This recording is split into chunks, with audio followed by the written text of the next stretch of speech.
દેવાનંદ સ્વામીનું નવું કીર્તન આવે છે. એટલે આમ આપણા ક્રમમાં નવું, આમ તો કીર્તન બધા એમના.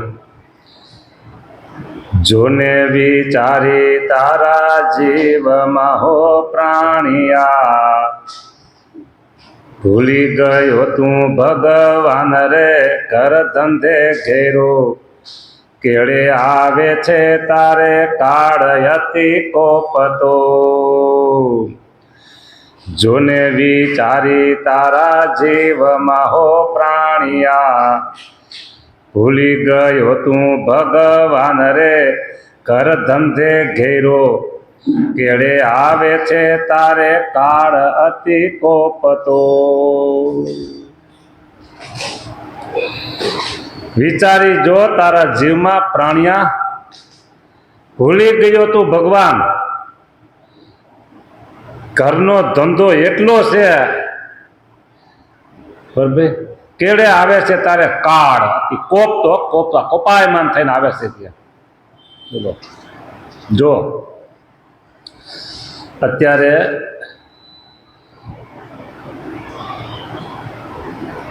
આપણે નામ નિશાન કોઈ નહીં, પણ એમ કહી કે ઘણા બધા લોકો પાસે બબે ફોન હોય, બબે ફોન.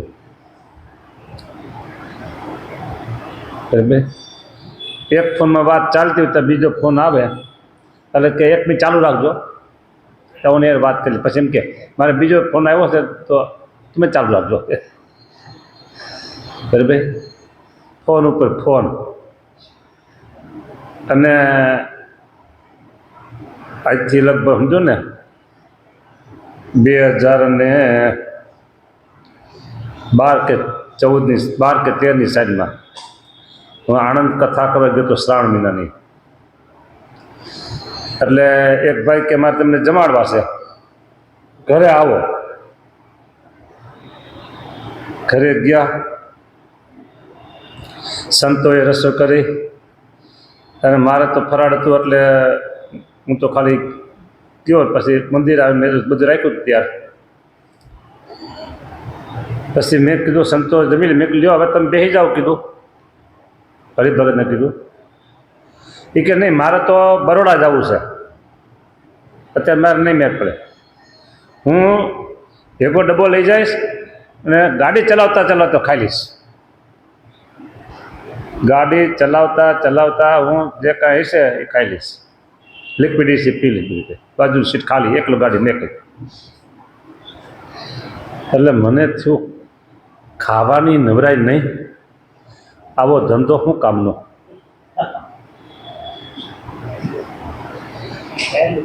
એ ભેડું કર્યું શેને માટે બધું કર્યું, તો ખાવા માટે નવરો ન થતો.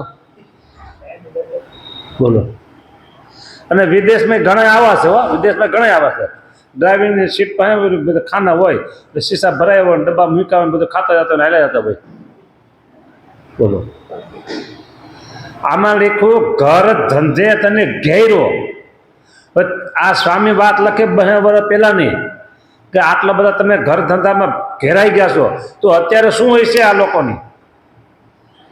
હવે હું તમને કહું, તમારે ભગવાનને થેન્ક યુ કહેવું જોઈએ. એ મહારાજ કોઈ ચિંતા નહીં, કોઈ ઉપાધિ નહીં, કોઈ ટેન્શન નહીં. એ મુક્ત રીતે પક્ષી આકાશમાં વિહાર કરતો હોય ને એ મુક્ત રીતે અમે તમારું ભજન કરીશું. આ બધું ભગવાનનો ઉપકાર છો તમારે મારે બેન. બોલો, નામ નહીં લઉં. એક મોટી વ્યક્તિ, એને કીધું અમારે તો માનસી પૂજા હરખી થતી નથી કે હૈદ આવી ગઈ ને, અમારે તો માનસી પૂજા હરખી થતી નથી કે. બોલો, તો આ બધું છે ને માટે માનો. અત્યારે એક હું કે ને ઘોડે ચડ્યો છે એમ બેન એક સંસ્થા કરવા માટે હું એમાં ભેગે ચડ્યો છું. પણ જો એ સંસ્થા મને માનસી પૂજા કે મને હવારની પૂજા કે મને કથા વાર્તા કે મારું જે ધ્યાન ભજન એ ભૂલાવે અને હજારો માણસ ભગવાન ભજાવું તો મારે તો નુકસાની છે. પણ એ મેં અત્યારથી નક્કી કર્યું છે, અત્યારથી ટાઈમ ટેબલ નક્કી કર્યું છે કે 9 થી 1 24 કલાકમાં જેને મળવું હોય ફોન આશે વ્યવહાર સંતાન વ્યવહાર કોઈ પણ વ્યવહાર 9 થી 1 જ સવારના, બરાબર. એમાં વચ્ચે આપણું કામ એનું કામ થાય. એ સિવાય કોઈ પણ આવે એને કાલ આવજો, આ પાક્કું રાખ્યું છે. નહીં તો આપણે સંસ્થા કરી અને હજારને ભગવાન બજાવી, આ તો કેવું થાય, નાવિક છે બધાને પાર ઉતારે ને પછી નાવિક બુડી ગયું. અહીંયા ઘર ધંધે ઘેરો ને એટલે મેં વાત તમને કરી. બોલો, તમારો ઘર ધંધો હોય કે પછી સત્સંગનો આ વ્યવહાર બધું હોય, જો એ ભગવાન ભૂલાવતા હોય તો બીજા માટે સારું છે, પોતા માટે નુકસાની છે. હા, ભગવાન ભૂલાવે તો, અને પોતે ભગવાન ભજે અને બીજા હજારોને ભજાવે તો સોનામાં સુગંધ કહેવાય. અમારા ગુરુ શાસ્ત્રી મહારાજ એમ કહેતા કે મેં 2 ડગલા એટલે ઓઢવામાં પહેરવાનું કહો ને, એ 2 રાખ્યા છે. નીચે જાઓ તો બીજે માળે રહેતા, હજી રૂમ છે એમનો. નીચે જાઓ કે ત્યારે આ બધા વ્યવહારના સંકલ્પ કરવાના, અને ઉપર આવું તો કાંઈ પછી યાદ કરવાનું નહીં, કાંઈ યાદ નહીં કરવાનું. અને છેલ્લે તો એ હાવ નિવૃત્તિ પારાયણ થઈ ગયા હતા. વ્યવહાર બધા સંતો સંભાળી લીધો હતો. એ કે મને તમારે પૂછવાનું યોગ્ય હોય ને ક્યાંક એવું જરૂર તો જ પૂછવું, નકર કાંઈ મને પૂછવાય તમારે આવું નહીં ત્યાં. પછી તો બીજું કાંઈ રહ્યું નહીં. વિચરણમાં ક્યારેક જવું પડે તો જાય, નકર વિચરણમાં નહીં. એટલે સવારે બપોર પછી પોતાને નીચું આસન હતું, પછી ઊભું થવામાં તકલીફ થાય એટલે એક હરિભગત હતા, એને શેટી પાઇટ, એટલે પાઇટ ઉપર આરામમાં હોય એટલે એમ થાય કે સ્વામી એમ થાય કે સ્વામી હુતા છે. હું હુતો ન હોઉં, હું આત્મચિંતન કરતો, વિચારતો, ભગવાનનો મહિમા વિચારતો, ચિંતન કરતો હોઉં. કે હુતાય એટલે ઊંઘ ન હોય, આડે પણ કેમ કહેવાય ને, એ હુતાય ભગવાનનું ચિંતન, ભગવાનનો મહિમા એ બધું કે વિચારતો હોઉં. કે જીવન દરમિયાન ભગવાન ન ભૂલ્યા હોય, વ્યવહાર ન નેડો હોય તો આ છેલ્લે થાય. નહીં તો છેલ્લે થાય મારું શું થાય, પેલા શું કરતા હશે, પેલું કેમ થાય, આનું કેમ કરશે, આવા વિચારો થાય નકર. અને એ ત્યારે કાંઈ વિચાર સંસ્થા નહીં. એ એમ કહેતા આ સંસ્થા મેં ગળે ઘંટ બાંધ્યો નથી. આવું કેટલી વાર બોલતા, આ સંસ્થા મેં ગળે ઘંટ બાંધ્યો નથી એમ કહેતા, બરાબર. તો એ જીવન જીવી ગયા, અનેકને જીવન જીવતા કર્યા, અને પોતાના મોક્ષની વાત ભૂલ્યા નહીં. જો અહીંયા સંસારી હોય કે પછી ત્યાગી હોય, જો વ્યવહાર આડો આવ્યો તો પછી મોટી નુકસાની, એ નુકસાની ભરપાઈ ન થાય. ને તમારે વ્યવહારમાં નુકસાની આવી હોય ને તો સમજો કે ઘઉં વાવ્યા છે, સમજો ખેતરમાં ખેડૂત હોય ને એમાં નુકસાની ગઈ, તો એમ કે હવે બીજો પાક છે ને સારો લઈ લે એટલે આની ભરપાઈ આમાં થઈ જાય. વેપારી હોય તેમ થાય આમાં નુકસાન આવીને તો આની ભરપાઈ આમાં કરી લે, એમ થાય આનું આમાં એટલે બધું થઈ જાય, હરખું થઈ જાય. પણ આ હરખું ન થાય, ભરપાઈ ન થાય. આપણા આત્યંતિક કલ્યાણમાં જે ખોટ આવી, બરાબર, એ વ્યવહાર રૂંધો આપને, એટલે વ્યવહાર આડો આવ્યો, બરાબર, તો એ નુકસાની મોટામાં મોટી નુકસાની, એ નુકસાની કોઈ રીતે ભરપાઈ થાય નહીં.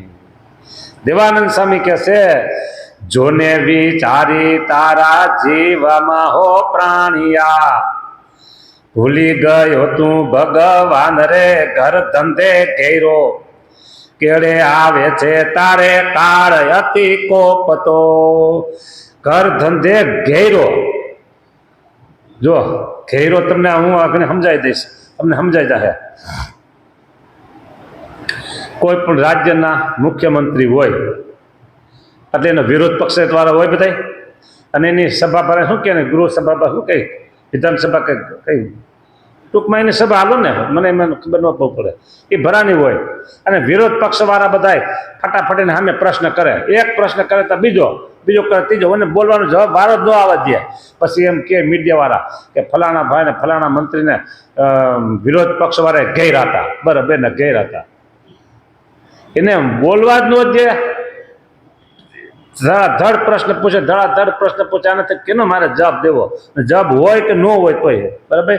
એમ આ ઘર ધંધે છે ને આપણે ચારે બાજુ ઘેરી લીધા છે. હા, ઘેરી લીધા છે. દીકરીના પ્રશ્ન, વહુના પ્રશ્ન, છોકરાના પ્રશ્ન, છોકરાના પ્રશ્ન, મામાના પ્રશ્ન, ફઈના પ્રશ્ન, ફુવાના પ્રશ્ન, ઓના પ્રશ્ન. એક છોકરા કહેતો હતો એ કે મારે 2-3 ફયું છે અને ક્યારેક ક્યારેક બધી ભેગી થાય. રાતના 2-2 વાગે, 3-3, 4-4 વાગે તો આ એને કંઈક કે નાઇટ એમ કંઈક કે શું કંઈક નાઇટ એમ કે નાઇટ. આખી રાતના બધા ગામ ગોપડ, બીજું કાંઈ નહીં. તો થઈ ગયું માસું બધા ભેગા થાય અને બધા ભેગા થાય કે હો અને એને કંઈક નાઇટ શિપ એમ કંઈક કહેતો હતી ને શબ્દ કંઈક વાપરો હતો.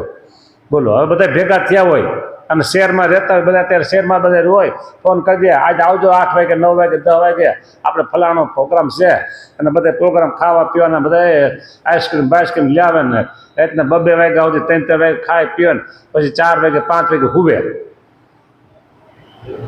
કેટલા વાગે? હા એ આ છોકરે વાત કીધી હું તમને કહું. બોલો હવે હર થાય. આનું જીવન બેકાર કહેવાય હો. એ ભલે મોજ મજા કરતા હોય, સગા સંબંધ મળે, પણ આ ધંધો રાતનો આવાટાણે 12 થી 3 કોઈ પ્રવૃત્તિ નહીં. 12 થી 3 કોઈ એટલે કોઈ પ્રવૃત્તિ ન કરાય. બોલો ઋષિ મુનિઓ જે કાળની ગણના કરી ગયા છે 6 થી 9 એ રુદ્ર કાળ છે. મેં ઘણી વખત વાત કરી છે.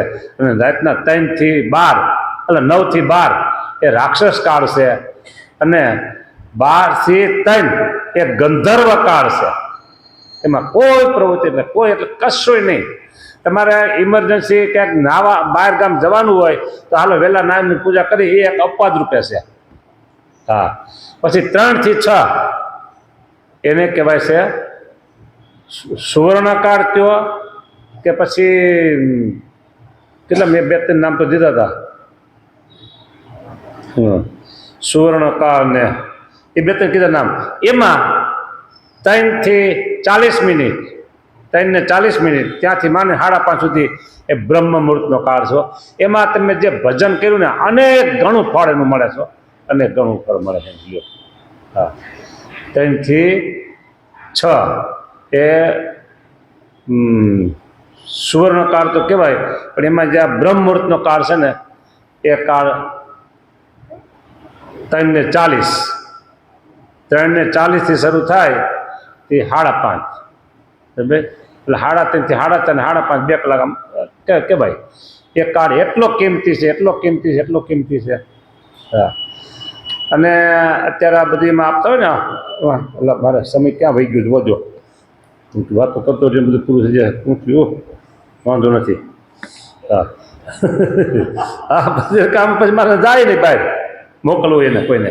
પછી એ એમ કહે છે આજે બધું કે આ બ્રહ્મ મુહૂર્તમાં એ એટલો કિંમતી સમય છે, એ ગુમાવે છે એના જીવનમાં ઘણું બધું એ ગુમાવે છે, ઘણું બધું ગુમાવે છે પણ ખબર નથી હોતી. કયો બધો સમય એને 24 કલાક હરખી લાગતી હોય કે આ સમય આવો છે ને આ સમય ખબર નથી, એને પછી ગુમાવાનું ક્યાં આવતું નથી, ગુમાવાનું કંઈ ખબર જ નથી કંઈ સમજને. એટલે એમાં ભજન કરી લે છે ને એ બહુ ભાગ્યશાળી છે. પછી તમે ભજન કરો, ધૂન કરો, કીર્તન કરો, પછી મોટા મંદિરો હોય તો આરતી સ્તુતિ પ્રાર્થના બધું થતું હોય એમાં કરો તે સારામાં સારું કહેવાય. છતાંય પછી એ બ્રહ્મ મુહૂર્તનો કાળ પૂરો થઈ ગયો 5:30 તો 6 વાગ્યા સુધી છે ને એ સમય તો સારો જ છે. હા ભાઈ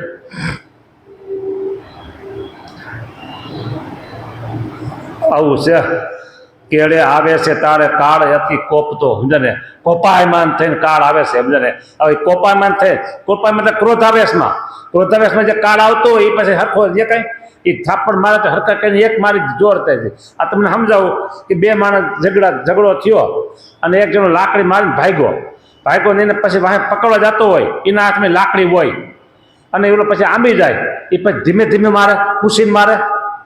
એક તો ક્રોધાવેશમાં અને ખાઈ ગયો હોય ખરેખર ને ક્રોધાવેશમાં વાહે દોડ્યો બરાબર, ઓલો થાકવાનું થયું ત્યાર થયું પછી ધીમું પડી ગયું, આ આંબી ગયો.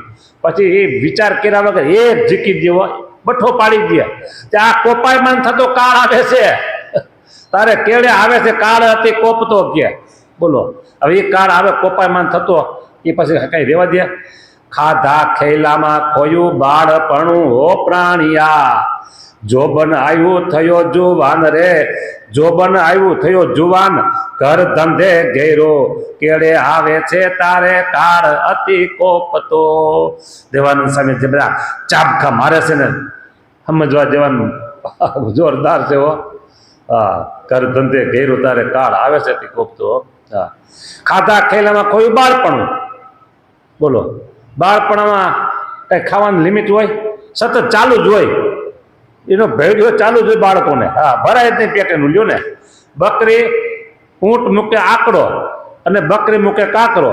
બકરીનું પેટી ભરાય નહીં, ઊંટનું પેટી ભરાય નહીં, એમ છોકરાનું પેટી ભરાય નહીં. હો, એ સતત ખાવાનું ચાલુ જ હોય, ઝીણું ઝીણું ઝીણું ઝીણું ઝીણું ઝીણું. એટલે બાળપણમાં તે ખાવામાં ખોયું અને જોબન આવ્યો, જુવાન થયો ત્યારે ઘર ધંધે ગયો. હવે તું ભગવાન ભજીશ ક્યારે કહેવો? ભગવાને આપણી ઉપર કૃપા કરી. આવું જ્યારે વિચારું વાંચું ને ત્યારે મને ખરેખર એમ થાય કે આ હા હા, ભગવાને આપને કેવી મોટી મોજ આપી દીધી હો. ભગવાને આપણને કેવી મોટી મોજ આપી દીધી. કોઈ ટેન્શન નહીં, કોઈ ચિંતા નહીં. એ નિરાયતે ભગવાન ભજીઓ, નિરાયતે ભગવાન ભજી. તમારે મારે બહુ છે બધાને હરખું. સારું લ્યો, જય સ્વામિનારાયણ.